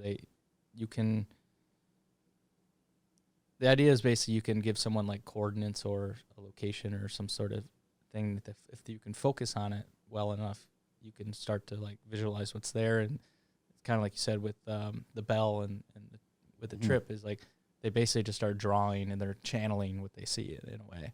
And there's documents out there there was a downed plane in like Africa that they found. It was a Russian jet or something back in the Cold War, and they're like, we need to.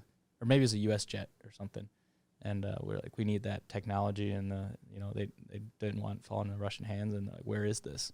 And they had I can't remember this story who it was, but there's a guy named Monroe, and he figured out basically hemisync, which is where your right and left brain like are basically talking to each other really well, and he created these audio tapes that you listen to, and all these government programs essentially testing and studying how they can program the mind and manipulate behavior and just trying to understand consciousness. And there's a lot of documents out there that are like pretty eye-opening as far as what we know and what we're capable of. And some of it seems pretty sci-fi, but I've spent a lot of time kind of driving down rabbit holes and just connecting some dots, and it's, to me, like that's just become like a passion of mine is like exploring consciousness and understanding it, because it is just like a different game. I think, it helps you understand this game we're playing a little bit. And is there anything recent you've done or something, as in you've went down the rabbit hole, you found some information on how to explore a certain level of consciousness that you've then taken to the float tank to try to further pursue? I've played around with some stuff in the tank. I bring a speaker in sometimes.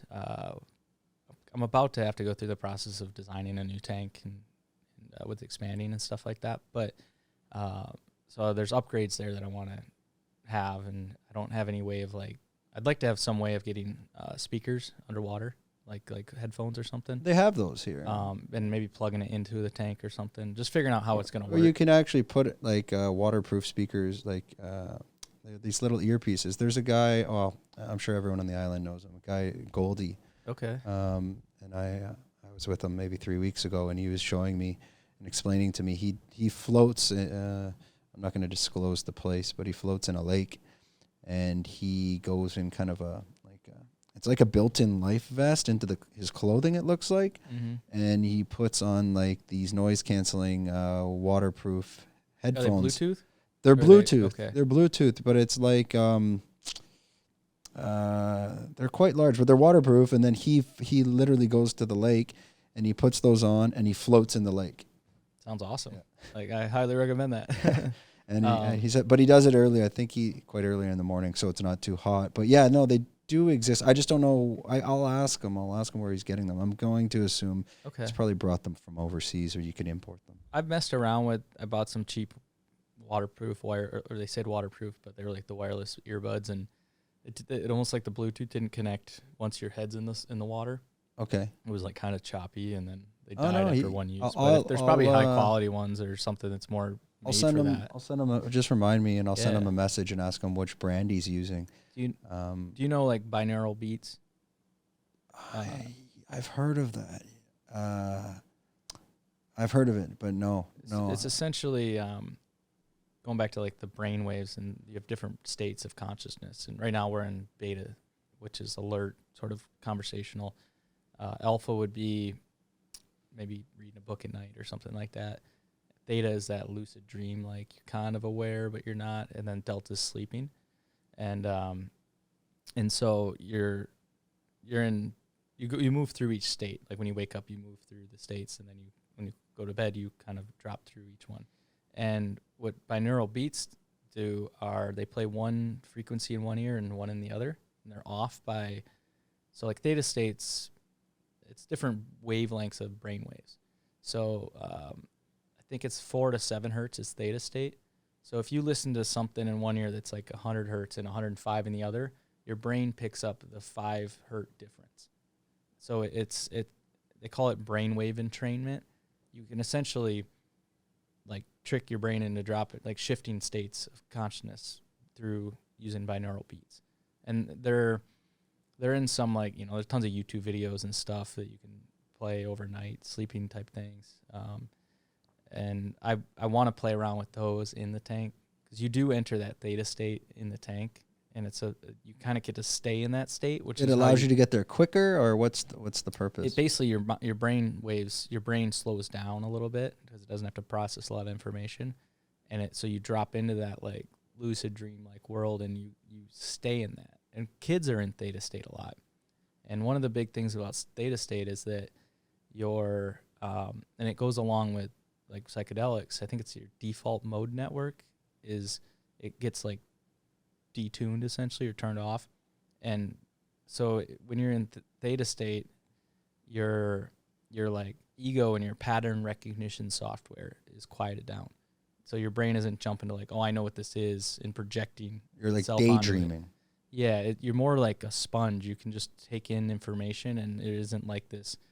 Like the mind just wants to just, it sees a cup and it just quickly knows like, like don't have to worry about that. I'm not going to put a lot of processing power into that.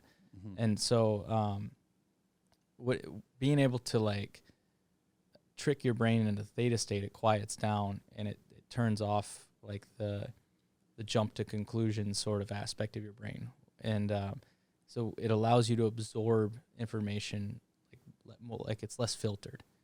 And so kids, they're very like moldable, and they can learn languages quickly and stuff like that because their mind is just like a sponge. Clay. Yeah, a sponge. And as you get older, the mind wants to just take shortcuts in the path of least resistance. So it's like, oh, I know what this is. Like, it just doesn't want to take in the information objectively. And that's where our habits and behavior and stuff come from a lot of time, and ego, basically. And so being in that state, I think somewhere along the way, I saw like the Navy SEALs use it to learn languages, the tank, because they can be in that. I imagine they use audio in some way.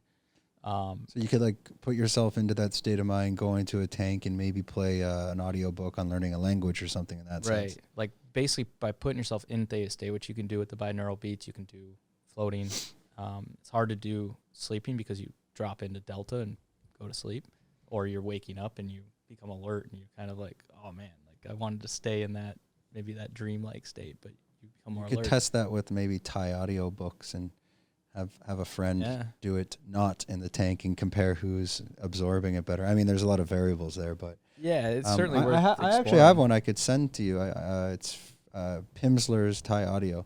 Pimsleur does very well on like Spanish and other ones. This one is a bit funny. It's basically teaching you how to buy hookers for about 20 episodes, even though that's not the intention.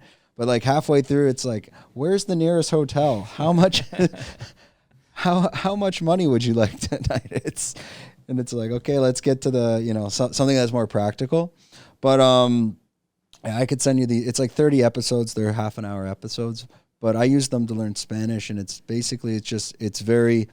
fundamental building blocks on that, where they'll teach you, a sentence, and that's the whole episode. Like, let's get you to learn that sentence. Okay. And then the next one builds up on that, but in a different form of conversation. I definitely would, if there's a chance of me learning the Thai language, I think it's in the tank, and probably like with some drugs involved and binaural beats, because like to be able to listen and hear the nuances and the tones, and it's so challenging, and I could see that being probably one of the better ways to go about it, for sure. Yeah, at least to absorb it as well. And it depends. Everyone's a different type of learner. If you're audio, visual, I'm a big believer in just kind of experimenting and trying shit, and I mean, none of us know what the fuck we're doing. You know what I mean? So, I'm definitely open to ideas, and when people come to me and they're like, "Can I do this, that?" Like, to me, the tank there's the sensory deprivation experience. I think it's important to get that base float and understand what that's about, because you can't get that silence and quietness anywhere else, really. And so that level of self-knowledge, and like really when you do quiet down, the stuff that comes up, the internal world that you then become more aware of, that's hugely powerful, and that's definitely one experience. But you could either, like with the audio and learning a language or an attention, the way I see it is like, if meditation is your kind of daily, like long-term practice, it's kind of like your base cardio run or something like that.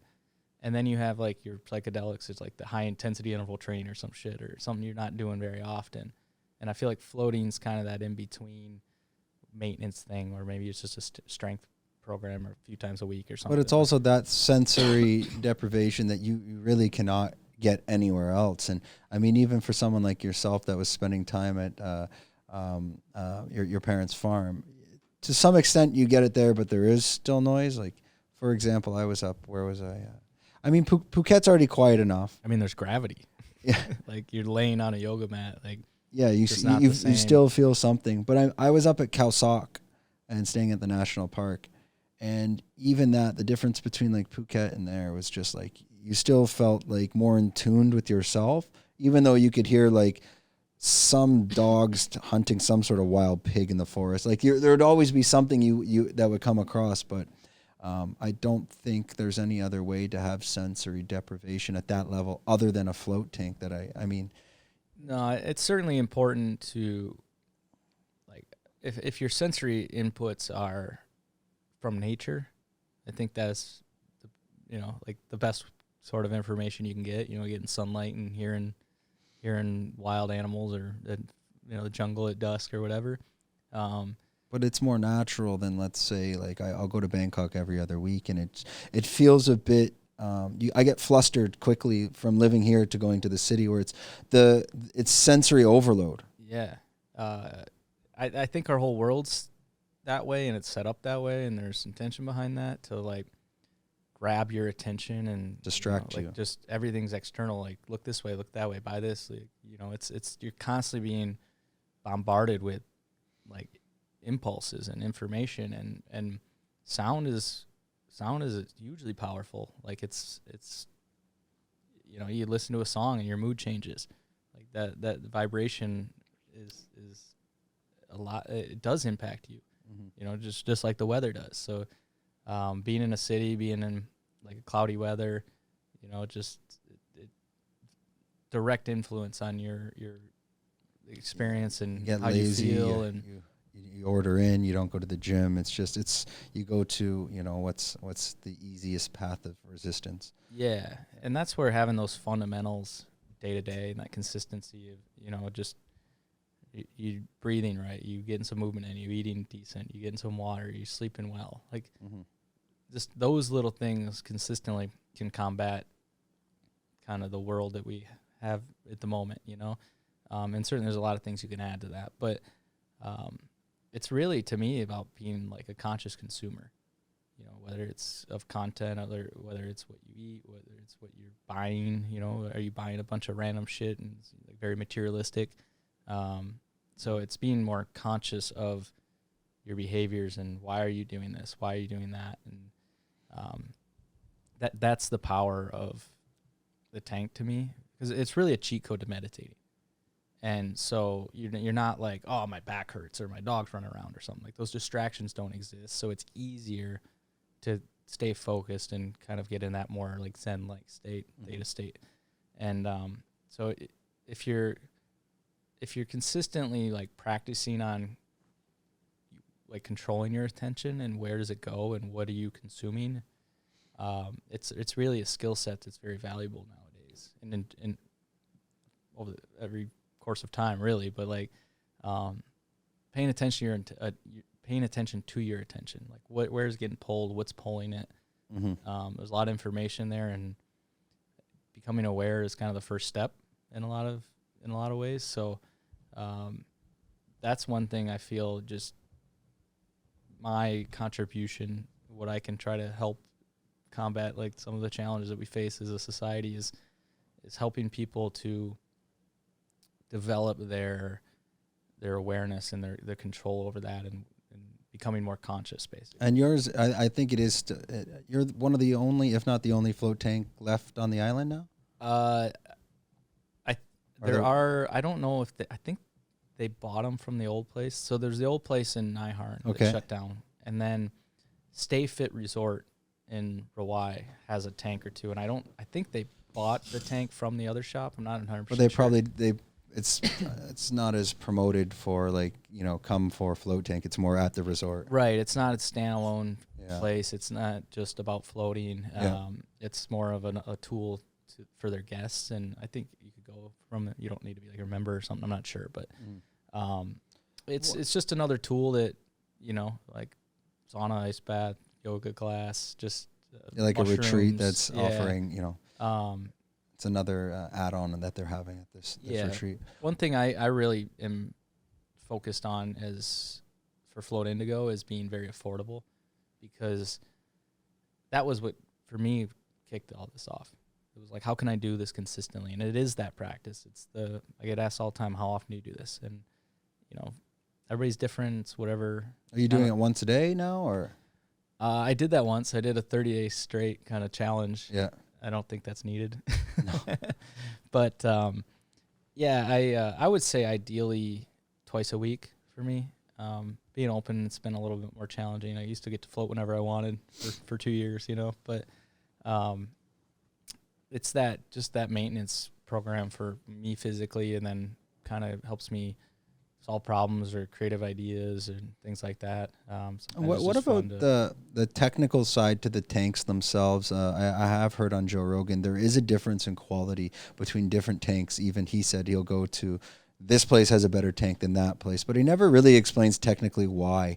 Are you able to explain, like, what is the Ferrari, what is the Honda, what is the Mercedes-Benz in terms of tanks, and why is that? So there's a fair number of commercial companies now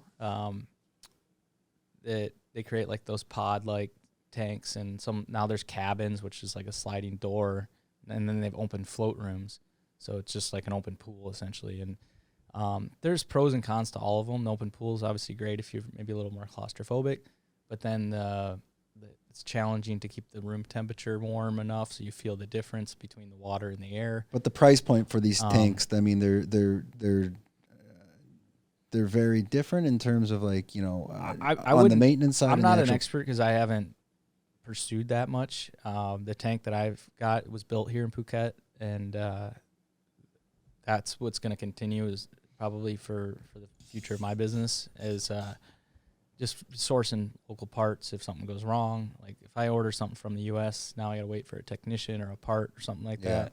It's expensive to ship. They're more expensive tanks. I would say a typical commercial tank, you're probably talking 15 grand to 30, 40 grand. In range. Yeah, and the top ones are maybe have fancy lights in them and some speakers and, you know, some little nuances there. Like but the fully loaded tank. Just, yeah, okay, gotcha. some of them are like, maybe they're like, there's a few that are a little more like a theme room, you know, every float center kind of, maybe they make the room look a certain way. I've never floated. I floated one time at another place. It was in my hometown. And but I've only floated at the shop. Okay. And it was just this past winter. I was like, you know, I'm gonna at least see what they do. And it was like one of those open float rooms, sort of. And so don't have a lot of experience elsewhere and knowing the differences. For me, the tank that we have, it's very big. It's about my wingspan, and then I can basically stretch all the way out. Yep. And then I made it look like a pyramid when I rebuilt everything. So it's got a little bit of a theme there. I was originally planning, when I had that second space to make a second tank, I was like, I'll make a couple different rooms. But now I just have the one tank, so it's not really different themes. But yeah, there's a lot there for me as far as building new tanks, ideas, that whole manufacturing process. You'll build them from scratch. Are there blueprints online? Is there YouTube videos? How are you putting these things together? It would be, I would try to probably see what resource I could find online and through some of these companies, what information they put out. But a lot of it is just kind of do it yourself. Yeah. The guys that built this one, I talked to them about that. Certainly, they're still friends of mine, and chat with them a little bit. And I had another friend here that he's done a little work on the filter side, and he's from Indonesia and had some pool filter guy that he's talked with because he was going to do something in Bali maybe. Yeah, how does that work? Like, do you need to clean it after every client, or does the water it's going through a filtration system? I'm assuming kind of like you're treating water back home where you have this magnesium pucks or something that's kind of filtering that through. How does that work? So yeah, there's a process there that's we have like daily, weekly, monthly maintenance, cleaning schedules. And then between every customer, yeah, we do filter the tank and kind of heat it back up and stuff. So the salt itself acts as a kind of a hygienic situation. People shower before and after just to rinse off the salt, unless you want to walk around all like crusty and white. But yeah, it's just very hygienic due to the nature of the solution, and then because people shower beforehand, certainly people float naked, so it's not like sweaty Muay Thai shorts and shit in there. And then yeah, filtered after everyone. It's a UV filter. There's a physical filter, and then yeah, it's there's industry standards that exist. You know, now that kind of there's float conferences and shit like that. I don't partake in the whole industry. I'm very different, really. I feel like the majority of the industry, and this is my own perception because I haven't really floated anywhere, but it's more of like a spa experience, and I see this as more of like a performance tool. So it's, you know, recovery aspect if you're training hard. It's a meditation tool or mental training tool, visualization tool. You want to explore more of a spiritual world and get to know yourself a little better, or, you know, that's how I look at it. So that's, again, we're kind of want to keep the price down. I would rather have people that are consistent, like members that float once a week or something like that. Mm-hmm. They can get a membership. And yeah, than chasing, like, I could probably charge a lot for the random tourists that come through. And to me, that eliminates some of the benefit. Like, if you can do it consistently and add it to your program, that's really where you're going to see, you know, and any of the various recovery tools, mental training tools, like just taking things to that next level where everyone knows what to do in the gym now. You know what I mean? Like, if you're an athlete or something, it's like the guys that have access to the mental coaches, the physios, the nutritionists, like the top athletes. Adding this as a part of anyone's like fight program as they're out coming into the soy, because it's the majority of the people over at Tiger as well. Yeah, if you're coming and you're putting that effort in to come for 2 months and like it's easy to get your ass kicked, 2-3 times a day, and you just drill yourself into the ground after 2 or 3 weeks, and then you don't do anything for the second half of your trip. So it's to me, everything's about balance. If you're gonna, it's damage, and it's like the cycle's damage, repair. You got to give yourself time, and there's an active process there. It's like not just laying around lazy on a Sunday and call it a recovery day. Like recovery is a whole. Yeah, and you have your massage shops there that are going to actively, work out those knots. But how do you work out the knots in your mind as well, especially from maybe recovering from a loss or just anything in general, just life? So how do you? It's maybe a mental massage. There really is the clarity of thinking and thought process inside the tank is crazy, because you essentially have all the processing power of the computer for whatever you want to aim it at. So when you're actually thinking through stuff, or if I'm in there, like I got to do this, and this, like it's just so clear, and there's not that like cluttered kind of cloudy thinking. Yeah, and you don't get that the monkey chatter in the back of the mind. Yeah, you get in there and you start thinking about. It comes. Well, it's like I forget what I was listening to yesterday, but it's the same thing. Like when you're at home and you're working at the computer, it's so easy to start a task and then I'll just I'll go change my sheets. I'll go do laundry. I'll make some food, and so easy to escape. The task at hand, but in the float tank, you kind of got to face it all there. You're not going anywhere. That really is like it's a benefit, and it's an interesting one, because you get to see where your mind wants to go. Yeah. You're laying there and you're like, oh, I'm bored.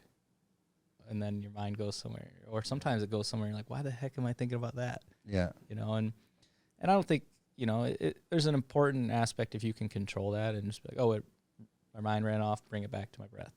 But it's also, if it keeps running off to the same thing, I tell people, like, go with it. Like, pull on that thread. Who knows what ideas or what needs some attention there. Maybe there's some memories that come up from that or something like that. The mental side of it is crazy, really, when you think about just managing, emotions and having a little bit of self-control. And when the monkey mind does pop up and say, hey, let's go dig in the fridge. Like, how many times have you walked to the fridge, and you're like, oh, nothing's here. Yeah, am I hungry or am I just bored? Yeah. Or am I looking for an escape from whatever I'm doing at hand? When you can develop that skill to like, oh, I had that thought that said go to the fridge, but then I just was like, I'm good. Like I'm just bored or whatever, right? Like you can manage that situation and stay focused, and it really is a focus game. Like that's what consciousness is like, it's like a narrowing down to a focal point of like one point of view, and improving that skill set of focus, which is probably something. I mean, to the gym we can go work on different muscles and get better at a certain task, whether if you're competing at jiu-jitsu or Muay Thai. But how do we improve our focus? And I mean, maybe float tank is the answer to that. That's kind of what I found is through doing the physical stuff, going to the gym and training or whatever. Eventually you realize, like, if you can train your mind, you'll be better at that. Like how to push through maybe a tough workout, or, you need motivation to get to the gym, or you need, just having that control over your mind and be able to be uncomfortable and stay in it, and not just like the mind's going to say, let's get out of here, and you're like, no, you're not in charge, like we're going to stick to this and we're going to go through it. And so through physical work, you kind of realize like the mental side of it's important, and you develop that through that training. And for me, I realized like, well, what if I just focus on the mental stuff?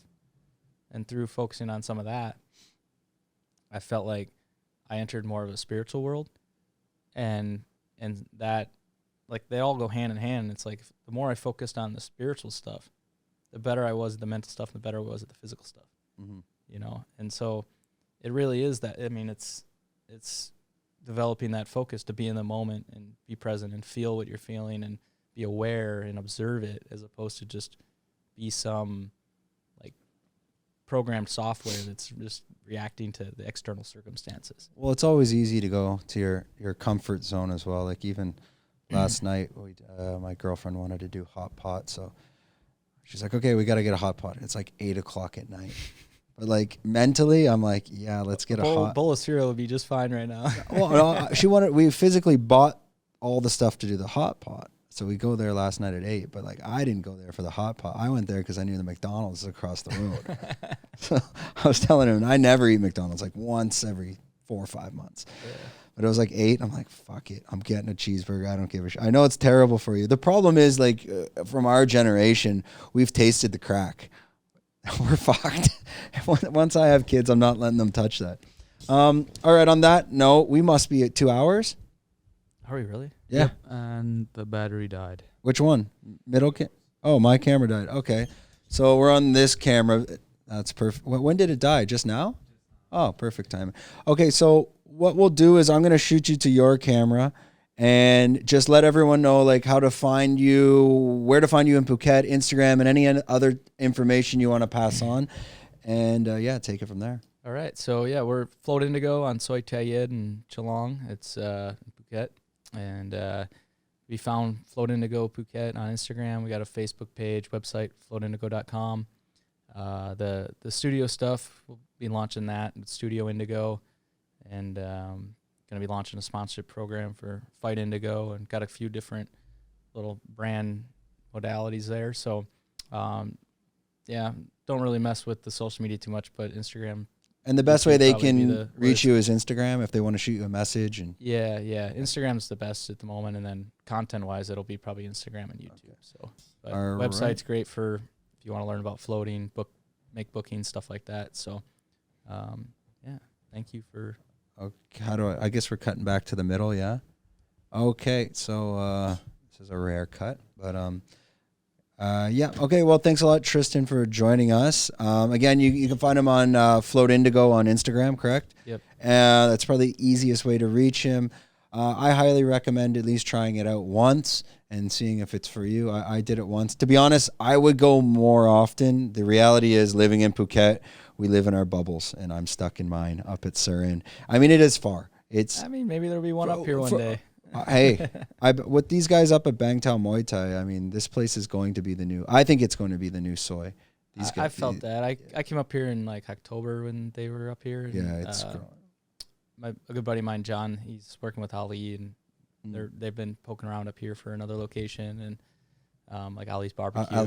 I mean, I feel like it's a good vibe up here. I like it up here. It's just Surin Beach is one of the best beaches here. I mean, not just being biased, I like the fact that the sand and the trees are in the same spot. Yeah, because you go to like Naiharn and you're either in the dirt or you're getting lit up in the sun. Yeah, and there's just it's too money hungry at Naiharn when they get out there with the chairs and all that stuff. Yeah. Here they crack down a bit, and I don't know, just the quality in general I find is a little bit better. It's a bit different, and it's not as it's not as hectic. I mean, Chalong, Rawai, Naiharn, it almost has a city vibe. So like if you're in Chalong and you want to get to Naiharn, it's not, here I'm a stone's throw to the beach. And dude, this place is awesome where you're at. It's definitely sick, and yeah, I appreciate the opportunity to get out of my bubble, because Chalong does feel like a little suburb or something. Well, you got everything you need, right? Just concrete, and even going to Naiharn or through Hawaii, I'm like, oh yeah, I live on a tropical island. You forget sometimes. So hopefully, maybe we get the float tank up here at some point. I just gotta figure out how to make a new one. Yeah, I guess you're not moving it, right? No, there's a lot of steps in play, but I am looking to, like, at some point I'm gonna have to make a second tank and a third tank and figure out that process, the manufacturing process. Ideally, probably look at like the factory around here. I'm gonna go through that work. It makes sense to maybe build that business up a little bit, or franchise out or some shit. But Bangtao's on the radar. With that being, let us know in the comments if you want them to. Oh, we're back on this camera, right? I think you just cut it. Anyways, okay. We never know how to end these, so I think we've been about 2 hours. If you're still with us, like, subscribe, leave it in the comments. Let them know that we want them up in Bangtao, and we're out. Okay.